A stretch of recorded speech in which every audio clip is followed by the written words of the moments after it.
ये वीडियो मैंने कोविद, मुकुल और अवनी के लिए बनाई है, जो आपके चैप्टर 2 की प्रॉपर्टीज़ है ना, उसको क्लियर करने के लिए। तो इस वीडियो को बहुत ध्यान से समझना और देखना, सो दैट आपको जो प्रॉपर्टीज़ है वो क्लियर हो जाए। सबसे पहले जो प्रॉपर्टीज़ है वो आपकी क्लोजर प्रॉपर्टी है। Under addition means if you add 2 digits you will get the whole number. ये एडिशन में पॉसिबल है। Subtraction a minus B will not every time whole number नहीं आएगा, because 5 minus 6 is equal to -1। 6 minus 5 1 होगा, whole number होगा, but every time you will not get the whole number, so it's not possible in the subtraction. Under multiplication it is also possible because a into b is always whole number. 2 into 3 or 3 into 2 will also always a whole number, so it is possible in the multiplication. Under division it's not possible like the subtraction, because 2 divided 3 will give you the answer will be in point, and 3 divided 2 will also in the point, so it's not possible for the division. Now commutative property under addition, a plus b is equals to b plus a. It's possible in the addition, but subtraction possible नहीं है, because a minus b will not always be b minus a, because 1 minus 2 2 minus 1 के equal नहीं होगा. Okay, next is multiplication. A into b and b into a is always equal, लेकिन division में same as possible नहीं होगा, because a divided b and b divided a will not always be possible. जैसे इसमें 2 divided 3 और 3 divided 2 possible नहीं होगा. Next property is associative property. Under addition a plus b, बाद में c ऐड हुआ, इट्स हार्डली अफेक्ट्स, कोई problem नहीं है.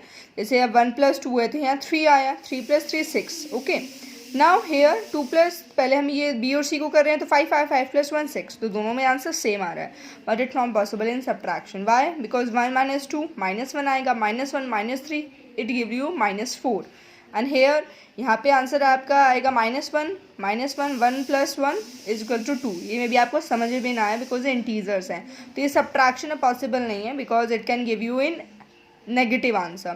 It can give the answers in negative. Okay, multiplication it is possible because 1 into 2 is to 3, चाहे आप पहले b c को कर लो चाहे a b को कर लो, it hardly affects. So this is associative property. It is same as commutative property, but इसमें 2 terms होती हैं, इसमें 3 terms होती हैं. इतना डिफरेंस है इन दोनों के अंदर. ओके, डिवीजन पॉसिबल नहीं है because a divided and b divided c is not equal to this one. ये वाला पॉइंट इसके इक्वल नहीं है, that's why it's not possible in the associative property. Now the main is your distributive property. Distributive property कैसे भी हो सकती है, कैसे पॉसिबल है?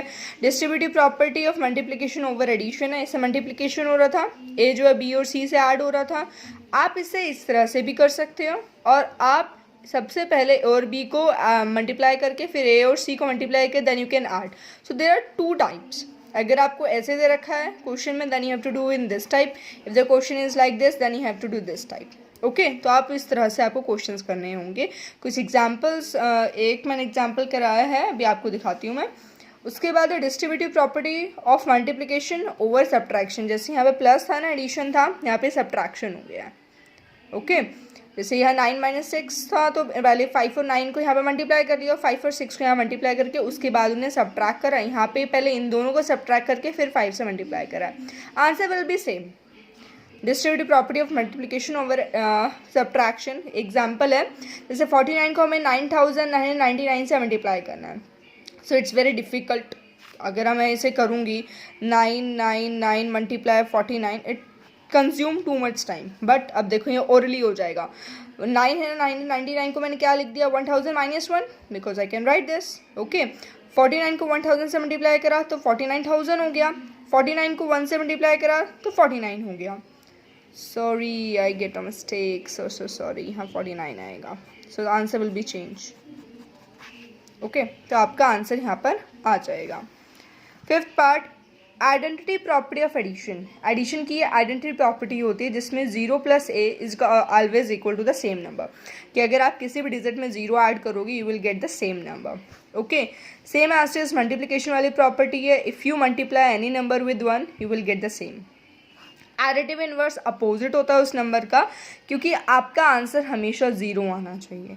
लाइक अगर 32 का कोई एडिटिव इन्वर्स पूछ रहा है, question is asking the additive inverse of 32, answer will be -32. Why? Because if you solve this you will get the 0. अगर आपसे क्वेश्चन में पूछा है -28 का additive inverse, the answer will be 28. Why? If you solve this you will get 0.